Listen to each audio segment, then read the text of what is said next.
Welcome to chapter 8 of Tin. I thoroughly hope you are enjoying it so far. I am thoroughly enjoying reading it, and it's great to share that experience with you. Let's find out what happens in chapter 8. Once Reeves had left, Absalom sat and stared into space. After a while, he gave a low moan and buried his face in his hands. From where he was, Jack could see movement in the darkness outside the window. "Mr. Absalom, I need some help," he said. Absalom spun around so hard that he had to grab the table for support. "Jack, but you... Please, Mr. Absalom, hurry." Absalom stumbled over to where Jack's head was, and after some fumbling and directions from Jack, he found the rest of him. He placed Jack's head back on his body and grabbed his shoulders. "You didn't hear anything?" he pleaded. Jack shook his head sorrowfully. "I heard everything, Mr. Absalom." He started towards the door, but Absalom jumped in front of him. "I didn't know. I swear. I was trying to do my best is all." Jack looked at him accusingly. "You knew he wasn't proper, Mr. Absalom, and you never told anyone." Absalom tried to say something else, but Jack just pushed past him. He opened the door and stepped outside.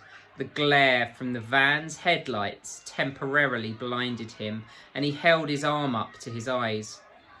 "There's another one, sir," said Reeves's partner, pointing at Jack. Reeves raised his head from his notebook, gave Jack a dismissive look, and waved the man away. Manda and round Rob came over to Jack, both looking frightened. Estelle was a few feet away, and a hunched Christopher was standing near the van. Gripper was by the shed, swinging his arms, watching everything and looking bewildered. "He asked us questions, Jack," said Manda. "Rob told him everything." "I did not," said Rob. Jack could see the guilty look on his face. He smiled at him to let him know everything was all right. "Don't worry, Rob," he said. Absalom came out, leaning against the door jamb, his long fingers trembling. Jack looked over at Christopher, who still hadn't moved. Reeves cleared his throat and stood to attention, holding his notebook as he read from it.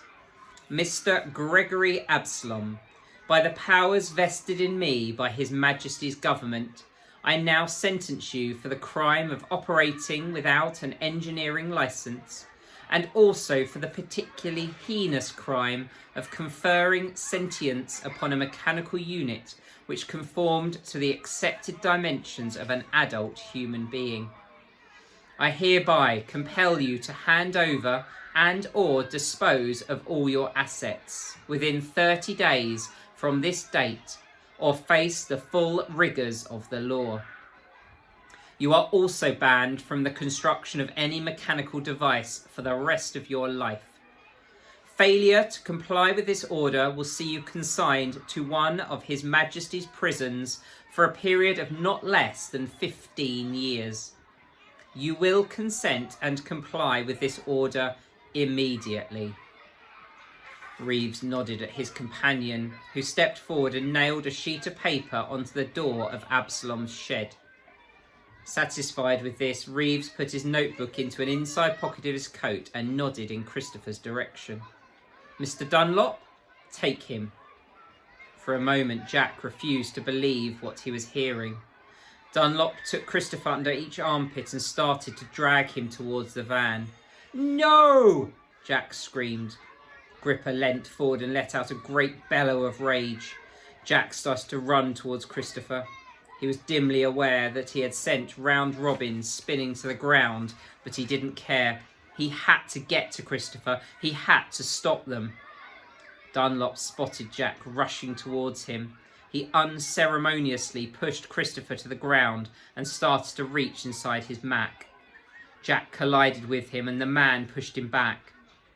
Jack almost lost his footing, but he regained his balance and charged forward again. Dunlop took a long metal rod from the holster on his right hip. There was a click, a sudden scrack sound, a blinding blue shock of light, and Jack felt as if he'd been kicked in the chest. He went flying backwards and hit the ground, skidding to a halt near Estelle's feet.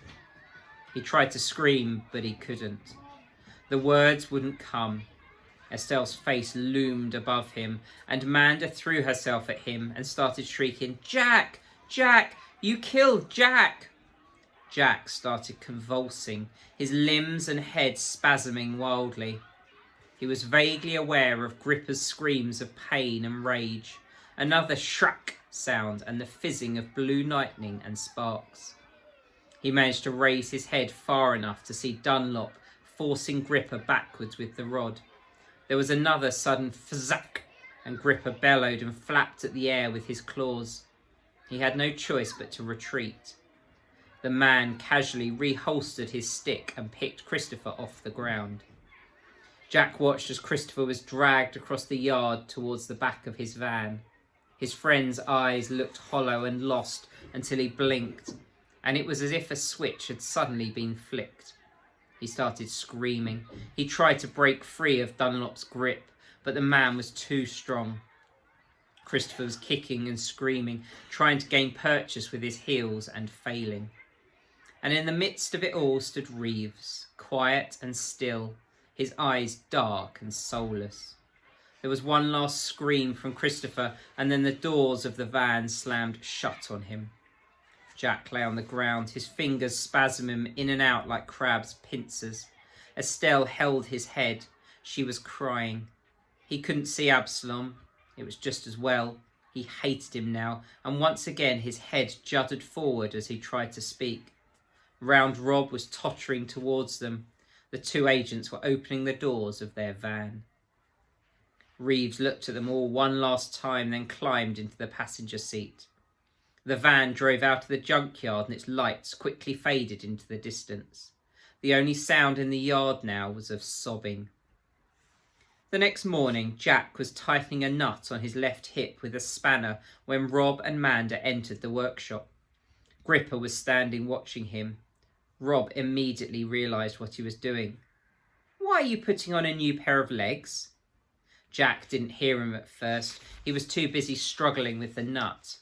Gripper said something, and Jack looked up at Rob with an uncharacteristically angry frown. "What?" he said.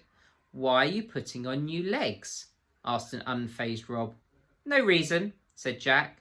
"It's just the other ones." Rob and Manda both nodded. "It was because of the stick from last night with the electricity in it, wasn't it?" said Manda. Jack said nothing, but Rob could see his chin trembling. "Estelle said the electricity makes things not work properly, and that your legs..." Jack flung the spanner on the ground and roared, "It wasn't because of that, Manda. It wasn't that at all." Manda lowered her head and clutched her teddy bear to her chest. Nobody said anything for a moment until Gripper made a gentle scraping sound with his jaws. Rob looked at him and then at Jack. "Is that true?" Rob asked. Jack just clenched his jaw and bent down to pick up the spanner. "It was electricity," said an awestruck Manda. Jack turned the spanner over and over in his hands without looking up. "What was Mr. Absalom screaming about when he knocked over everything in his office? Refried repulsion?" Manda whispered to Rob. Absalom had spent the night hiding in his shed. Then, just after dawn, they'd heard an awful commotion inside. Rob and Manda had heard him roaring and throwing things about. This went on for half an hour. After that, there'd been silence. "Manda," said Jack, sighing with frustration. Manda looked at him. "Are you going to shout at me again?" Jack looked guiltily at her. "No, Manda, I'm not. I shouldn't have shouted at you in the first place. I'm sorry." "Apology accepted," said Manda.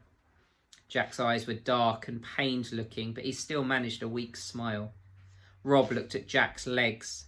Without even thinking about it, he held his right eyebrow in place with his index finger as he raised it. "Are those your fancy legs? Are you going to a party?" he said. Jack shook his head ruefully. "No, I'm not going to a party, Rob." "Where are you going then? You look like you're going somewhere." Gripper stood there. He bellowed something and beat his chest 3 times with his right fist. Clank, clank, clank. "Really?" Really, really? Said Rob, spinning between Gripper and Jack so hard that he almost hit the floor. Despite his earlier irritation, Jack managed to give a sly grin. Gripper bellowed again, even louder this time, and he beat his chest harder with his fist. Yippee! Yelled Manda. Rob stared dazedly up at the roof, as if he couldn't quite believe what he was hearing. He grinned at Jack. So what do we do? How do we... We talk to him first, said Jack. I wonder what they're going to go and do. I wonder if you can guess.